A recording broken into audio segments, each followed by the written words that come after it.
which came from the internet?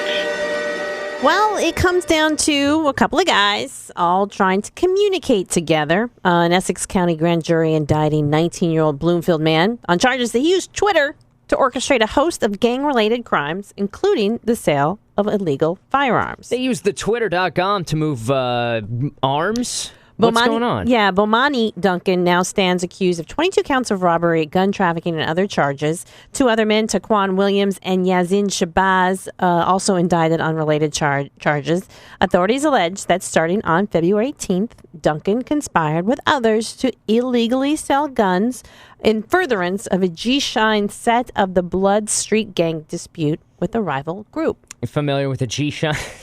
I like that you're reading about these blood sects, and you're like, you sound very knowledgeable about them, as like you have, a clue what you're talking about, which I like. It's good.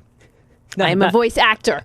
You are really. I'm convinced that you know that I know what the difference is between a G-Shine set and not. The B's and C's conflict. Yeah, all right, keep it going.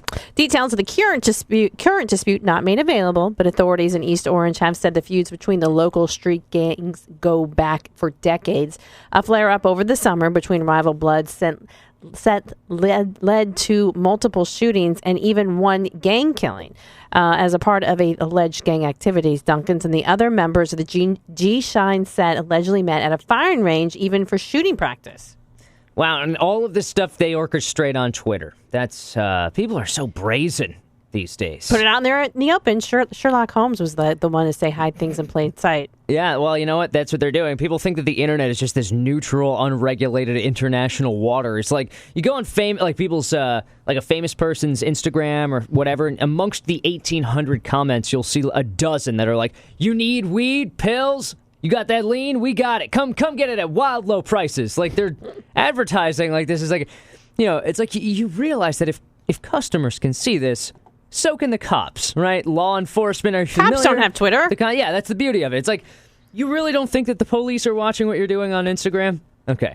Well, when you're all right, I don't know much about this as I've never been a part of one. However, if you are planning to put a gang hit on someone, I would recommend you take a few step backs, do a couple of things. First, don't do it. That's recommendation number one. Not killing someone, that's a good idea. But if you decide to go ahead and consider maybe discussing, floating the possibility of committing some kind of heinous crime, go ahead and leave that one off of the interwebs, and maybe not advertising your criminal activity with hashtags and emojis of guns and things like that. At that point, you might as well just take out a Super Bowl ad about your murderous tendencies.